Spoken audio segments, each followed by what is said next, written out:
जय हिंद बच्चों, Rahman physics and GS classes में आपका स्वागत है, वेलकम है ना। तो चलिए आज का जो ये हमारा वीडियो है ये एक रिकॉर्डेड वीडियो है, लाइव नहीं आए हैं, ताकि आपको अच्छी क्वालिटी प्रोवाइड हो सके इसके लेके आज हम लोग इसको रिकॉर्डेड वीडियो के रूप में लेकर के आए हैं। तो चलिए आज का क्लास स्टार्ट करते हैं। आज बहुत ही इंपॉर्टेंट यानी कि हम लोग जो सेट 1 पढ़ रहे थे उसी सेट का कुछ क्वेश्चंस बचा हुआ है, उसी सेट के कुछ क्वेश्चंस पे आज हम लोग बात करेंगे, यानी कि सेट 1 का ये लेक्चर 4 हो जाएगा। ठीक है, तो बच्चों देखो, सबसे पहले हम लोग इस सेट के जो क्वेश्चंस पे बात करने वाले हैं। तो पहला क्वेश्चन हमारा है कि हीरा ये जो है चमकीला दिखाई देता है क्यों। ध्यान से देखिए, यहां पे जो हमने कोशिश किया है कि आपको ये जो हीरा दिख रहा है इस तरह का, ये एक डायमेंशंस है एआई जनरेटेड। तो यहां पे हीरा आखिर चमकता क्यों है। तो देखिए, एक लाइन में अगर जवाब देना हो तो बड़ा ही आसान सा जवाब है, वो है पूर्ण आंतरिक परावर्तन के कारण, यानी कि TIR के कारण, यानी कि टोटल इंटरनल रिफ्लेक्शन के कारण। ठीक है, लेकिन अब क्यों, वाई, आखिर क्यों होता है सर। आपके मन में ये क्वेश्चन आता है कि सर आपने TIR बोल दिया, तो बट ऑब्जेक्टिव रहेगा तब ना हम बोल देंगे कि सर TIR के कारण है, पूर्ण आंतरिक परावर्तन के कारण है। लेकिन अगर हम शॉर्ट क्वेश्चन में 2 मार्क्स में इसका जवाब देना हो तो कैसे देंगे।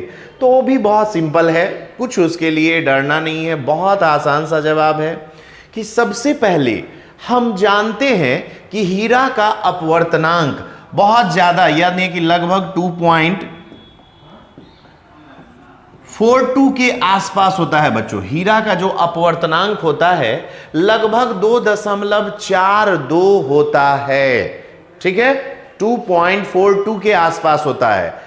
अब सोचो, जिसके वजह से इसका जो क्रांतिक कोण है IC वो बहुत कम, लगभग 24.2 डिग्री सेल्सियस, 2 डिग्री होता है बच्चों। ठीक है, 2 डिग्री। ठीक है, यानी बहुत कम हो गया। तो इसका क्रांतिक कोण कम होने के कारण जब इसके अंदर लाइट जो है वो प्रवेश करती है तो ये लाइट कई बार पूर्ण आंतरिक परावर्तित हो जाती है। तो अंदर में सोचो कि लाइट कई बार अंदर में आना जाना करके तब बाहर से देखोगे तो क्या लगेगा, वो चीज चमकता हुआ ही दिखाई देगा, है ना। तो क्या लिखेंगे कि जब हीरा को इस प्रकार का, हीरा का अपवर्तनांक क्या होता है, हम जानते हैं कि हीरे का अपवर्तनांक बहुत अधिक होता है, इसलिए हीरे के क्रांतिक कोण का मान बहुत कम होता है। ठीक है, जिसके कारण जब हीरे के अंदर प्रकाश प्रवेश करती है तो इन प्रकाश की किरणों का कई बार पूर्ण आंतरिक परावर्तन यानी TIR होता है, जिसके कारण जब हम बाहर से इन हीरा को देखते हैं तो हमें हीरा कैसा दिखाई देता है, चमकीला। क्लियर, उम्मीद है अच्छे से समझ में आ गया होगा कि हीरा का अपवर्तनांक बहुत अधिक होने के कारण इसका क्रांतिक कोण बहुत कम होता है। अतः हीरे के अंदर जब प्रकाश प्रवेश करती है तो इसके आपतन कोण का मान क्रांतिक कोण से ज्यादा होने के कारण, है ना, ये किरणें बाहर ना निकल के इन किरणों का कई बार अंदर में पूर्ण आंतरिक परावर्तन हो जाता है। ठीक है, जिसके कारण हीरा चमकीला दिखाई देता है। क्लियर। अब चलते हैं हम लोग बच्चों दूसरे क्वेश्चन पे। अब आइए, ये दूसरा क्वेश्चन क्या है। ठीक है, तो दूसरा प्रश्न है जो आपके सामने है, धारा घनत्व, करंट डेंसिटी और गतिशीलता क्या है ना। तो करंट डेंसिटी और गतिशीलता को हम लोग परिभाषित करेंगे। ठीक है, तो क्या है ये। तो देखो बच्चों, सबसे पहले धारा घनत्व की बात करते हैं। तो धारा घनत्व जो होता है वो एकांक क्षेत्रफल में जो विद्युत धारा होती है उसी को हम लोग धारा घनत्व कहते हैं। किसी चालक के अनुप्रस्थ काट के लंबवत। अब जैसे अनुप्रस्थ काट का क्या मतलब हुआ, जैसे ये देखिए बच्चों, एक वायर है, तो इस वायर का जो ये वाला पोर्शन है इसको हम लोग क्रॉस सेक्शनल एरिया बोलते हैं, अनुप्रस्थ काट बोलते हैं। तो इसके लंबवत प्रति एकांक क्षेत्रफल से जाने वाली धारा यानी विद्युत धारा को क्या कहते हैं, धारा घनत्व कहते हैं, है ना। और J बराबर, इसको J से लिखते हैं, J बराबर I बाय A होता है। J बराबर क्या होता है, I बाय A, यानी कि विद्युत धारा बटा क्षेत्रफल। अब आप जानते हो कि I का मात्रक क्या होता है, एम्पियर, और इसका मात्रक मीटर स्क्वायर, तो इसका हो जाएगा एम्पियर पर मीटर स्क्वायर। बहुत पूछता है बच्चों, इसका मात्रक बीमा जरूर पूछता है, तो मात्रक और बीमा याद रखेंगे। इसका बीमा क्या होता है, तो इसका बीमा होता है ए है ना, तो ए का बीमा ए ही रहेगा, और इसका बीमा एल हो जाएगा, तो एल के पावर -2, है ना।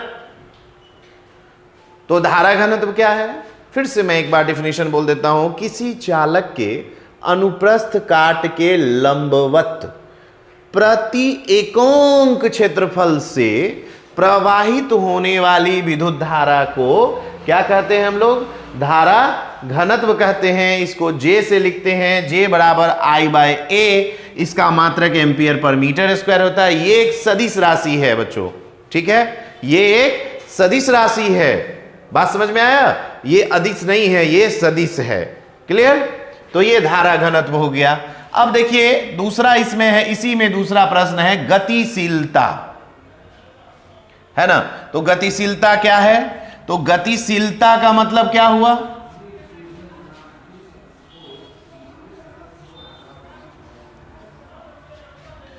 देखो बच्चों, गतिशीलता का मतलब क्या हुआ, एकांक परिमाण के विद्युत क्षेत्र में अनुगमन वेग का जो परिमाण होता है, अनुगमन वेग का परिमाण मॉड दे दिए, अब बटा विद्युत क्षेत्र का परिमाण, ठीक है। यानी कि इसको लिखते हैं म्यू से, म्यू बराबर mod of V D vector V D by mod of vector E. अब इसको मॉड हटाएंगे बच्चों, तो क्या हो जाएगा, वी डी बाय ई। तो देखिए क्या होगा, किसी चालक के अंदर, किसी चालक के अंदर किसी बिंदु पर एकांक परिमाण के विद्युत क्षेत्र में, एकांक परिमाण के विद्युत क्षेत्र में अनुगमन वेग के परिमाण को, अनुगमन वेग के परिमाण को क्या कहते हैं, गतिशीलता कहते हैं। बात समझ में आया, ठीक है।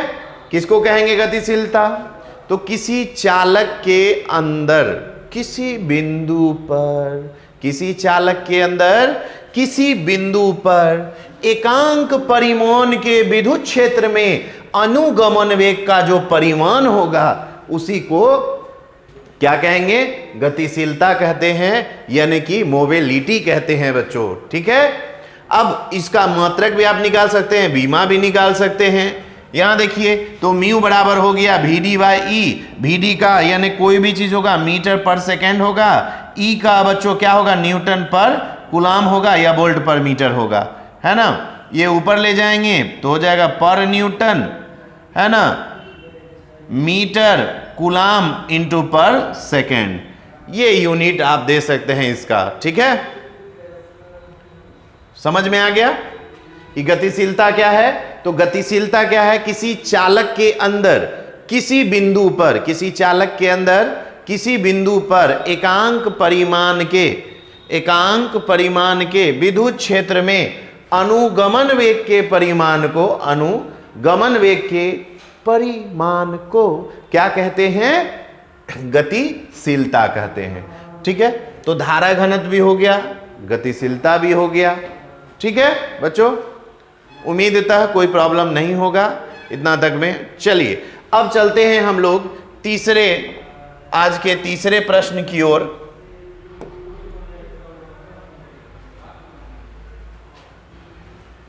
ठीक है, अब देखिए आज का हमारा जो तीसरा प्रश्न है वो क्या है, विद्युत शक्ति, इलेक्ट्रिक पावर। ठीक है, ये है क्या, इलेक्ट्रिक पावर होता क्या है।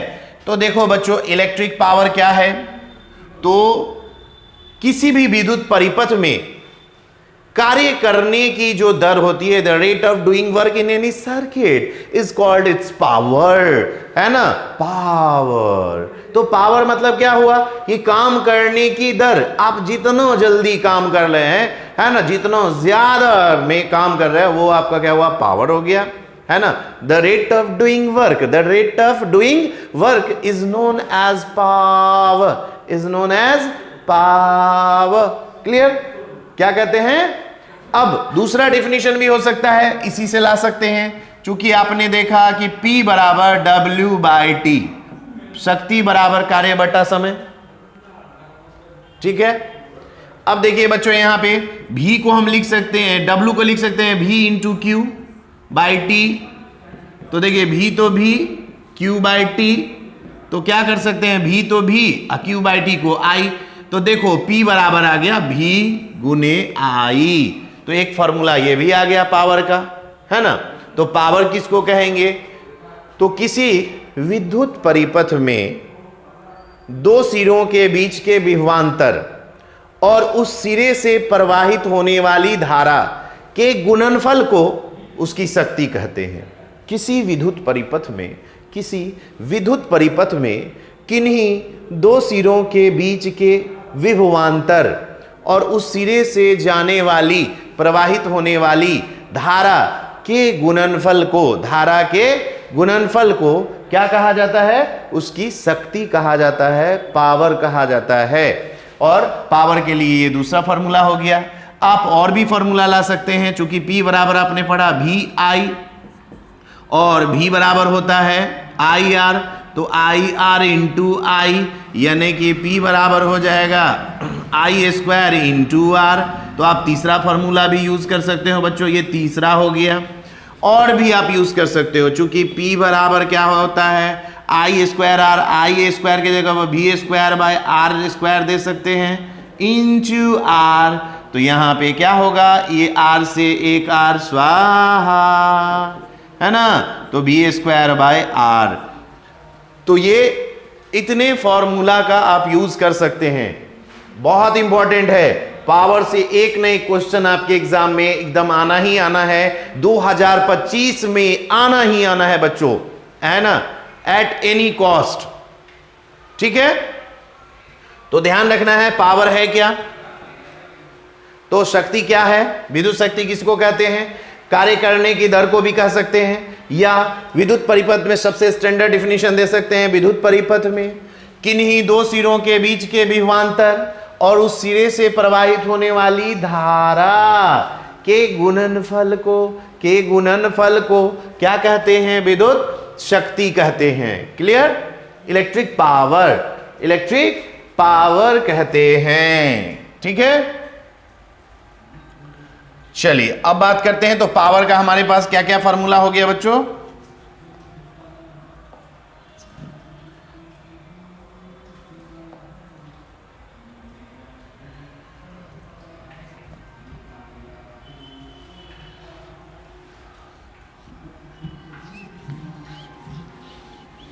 तो चलिए पावर बराबर हमारे पास फॉर्मूला क्या क्या हो गया, तो P बराबर हो गया W/T, या P बराबर हो गया V इंटू I, या V²/R, है ना, या इसके जगह पर क्या दे सकते हैं, I² इंटू R। तो पावर का हमारे पास ये फॉर्मूला हो गया पावर के लिए, यानी पावर के लिए हम इस चार फॉर्मूला में से किसी का भी यूज कर सकते हैं किसी भी सर्किट का पावर निकालने के लिए। अब डिपेंड करता है न्यूमेरिकल बनाते समय कि कौन सा डाटा अवेलेबल है, हमें मालूम है। अब उस डाटा की मदद से हम न्यूमेरिकल्स को आसानी से सॉल्व कर सकते हैं। ठीक है, तो देखिए क्या मालूम है, P मालूम है तो T मालूम है, W और T मालूम है तो ये फॉर्मूला, V I मालूम है तो ये फॉर्मूला, V और R मालूम है तो ये फॉर्मूला, I और R मालूम है तो ये फॉर्मूला। ठीक है, अब देखिए इसका मात्रक और बीमा की बात करते हैं बच्चों। तो P का मात्रक, तो P बराबर है W बाई टी, W का होता है जूल, इसका होता है सेकेंड, तो जूल पर सेकेंड। इसी जूल पर सेकेंड को हम लोग क्या बोलते हैं, वॉट। तो देखिए 1 वॉट इज इक्वल टू हो जाएगा बच्चों 1 जूल पर सेकेंड, 1 जूल पर सेकेंड। क्लियर है, समझ में आ रहा है बच्चों? आई थिंक इसमें कोई प्रॉब्लम नहीं होगा। चलिए अब बात करते हैं, अब इसका और भी मात्रक होता है बच्चों। इसका बड़ा मात्रक किलोवाट होता है या मेगावाट भी हो सकता है। किलोवाट, 1 किलोवाट बराबर होता है 10 के पावर 3 वाट। 1 मेगावाट बराबर होता है 10 के पावर 6 वाट। इसका एक और मात्रक होता है हॉर्स पावर, और 1 HP यानी 1 हॉर्स पावर, जिसको हम लोग कॉमर्शियल यूनिट कहते हैं बच्चों। आपने देखा होगा जब भी मोटर लेने जाइएगा, इंजन लेने जाइएगा, तो उसकी जो पावर है वो हमेशा HP में होती है, यानी हॉर्स पावर में होती है। तो 1 HP बराबर होता है 746 वाट, है ना, यानी कि 1 HP, 1 अश्व शक्ति, 1 है ना हॉर्स पावर जो होता है बच्चों, वो 746 वाट के बराबर होता है। क्लियर? तो मात्रक समझ में आ गया कि इसका कौन कौन मात्रक हो गया, जूल पर सेकेंड भी इसका मात्रक हो गया, है ना। उसके बाद इसका किलोवाट भी मात्रक हो गया, इसका मेगावाट भी मात्रक हो गया, इसका हॉर्स पावर भी मात्रक हो गया। ये सब मात्रक किसके लिए यूज हो सकता है, पावर के लिए, विद्युत शक्ति के लिए यूज हो सकता है। ठीक है, अब बात करते हैं इसके बीमा की, डायमेंशन की। तो देखो बच्चों, यहां पर आपने देखा P का डायमेंशन, P बराबर हो जाएगा W बाई टी, है ना। तो P का डायमेंशन बराबर W बाई टी का डायमेंशन। तो P का डायमेंशन जब निकालेंगे तो W का होगा ML स्क्वायर T के पावर -2 और बटा में T। तो P का डायमेंशन क्या हो जाएगा, ML स्क्वायर T के पावर -3, यानी इसका डायमेंशन हो जाएगा ML स्क्वायर T के power -3। This is the dimension of power, है ना। पावर का डायमेंशन हो गया। ठीक है, तो P का डायमेंशन निकालने के लिए सबसे पहले हमको W का डायमेंशन पता होना चाहिए और T का डायमेंशन पता होना चाहिए। तो W का तो पता ही है, ML स्क्वायर T के पावर -2, है ना। कार्य ऊर्जा सबका क्या होता है, एक ही होता है, जो कार्य का होगा वही ऊर्जा का होगा। Okay, clear. चलिए, तो ये बात हो गई हमारी पावर की, आज के तीसरे क्वेश्चन की। ठीक है बच्चों, अब चलते हैं आज के चौथे प्रश्न की ओर। ठीक है, तो चौथा प्रश्न हमारा है कि पतले प्रिज्म में न्यूनतम विचलन का सूत्र प्राप्त करना है। तो देखो, कोई पतले प्रिज्म में न्यूनतम विचलन का शर्त प्राप्त करना है बच्चों, तो बड़ा आसान है। देखिए, एक प्रिज्म ले लीजिए सबसे पहले, है ना।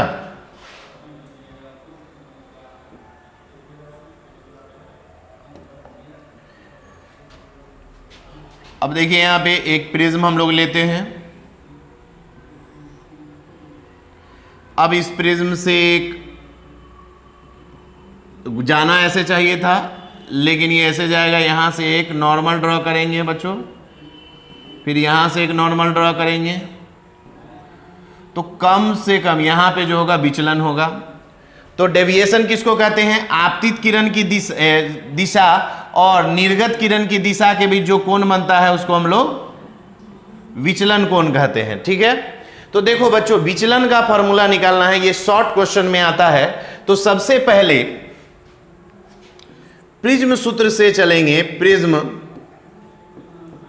सूत्र से क्या पढ़े, mu is equal to del, mu is equal to होता है sine into del minimum plus A by 2 और बटा में साइन ए बाय 2। हमने ये फॉर्मूला पढ़ा। ठीक है, किसी प्रिज्म के लिए, किसी पतले प्रिज्म के लिए ये फॉर्मूला होता है।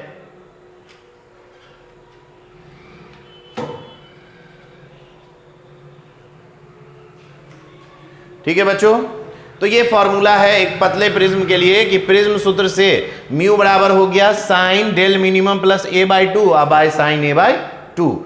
अब इसी से हम लोग लाएंगे, तो देखिए फॉर थीन प्रिज्म, पतले प्रिज्म के लिए, फॉर थीन प्रिज्म, पतले प्रिज्म के लिए क्या होगा, साइन डेल मिनिमम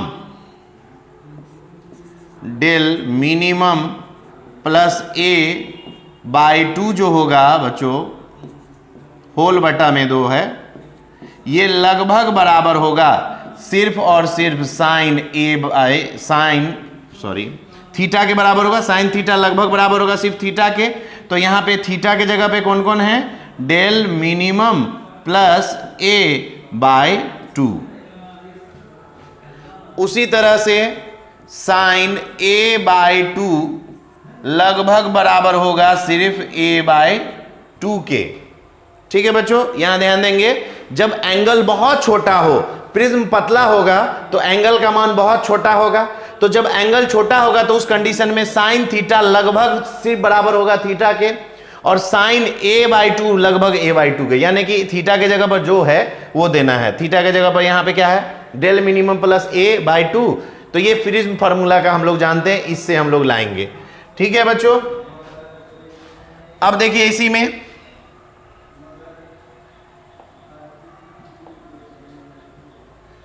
तो पतले प्रिज्म के लिए हम लोग बात कर रहे हैं, तो पतले प्रिज्म के लिए क्या हुआ, सबसे पहले हम लोगों ने देखा प्रिज्म सूत्र से म्यू इज इक्वल टू क्या था, म्यू इज इक्वल टू था sine del minimum plus A by two बटा में साइन ए बाई टू। अब ये दोनों क्या है, मैंने अभी जस्ट बताया कि ये दोनों बहुत छोटा एंगल है, तो इसलिए साइन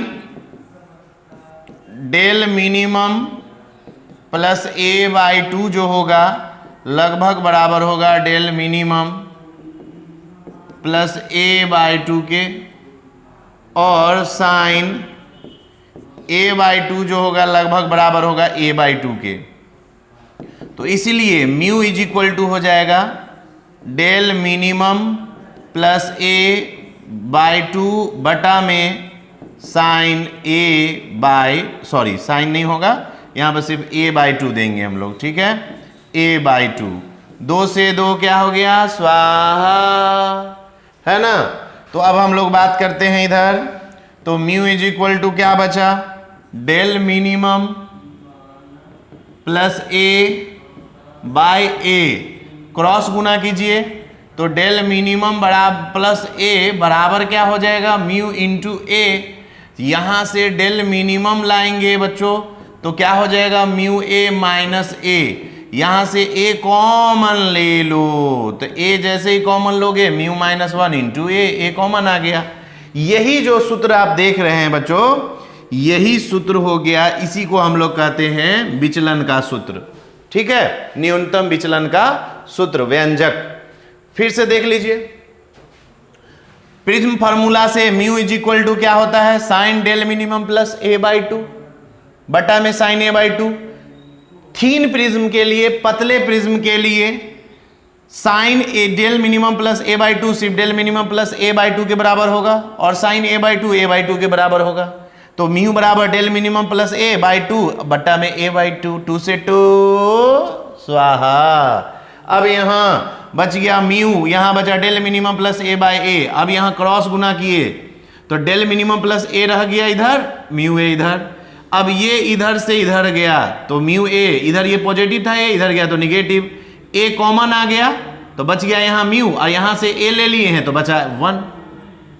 तो फॉर्मूला आ गया del minimum is equal to mu minus 1 into ए।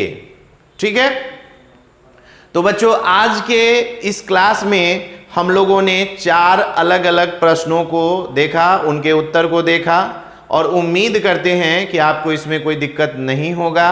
और अगर भी कोई दिक्कत हो तो आप कमेंट करके वीडियो के बाद, अपलोड करने के बाद आप बताएंगे। नेक्स्ट वीडियो में उस प्रॉब्लम को हम सॉल्व करने की कोशिश करेंगे, है ना। थैंक यू बच्चों, मिलते हैं अगले वीडियो में। देखते रहिए Rahman physics and GS classes. Thank you.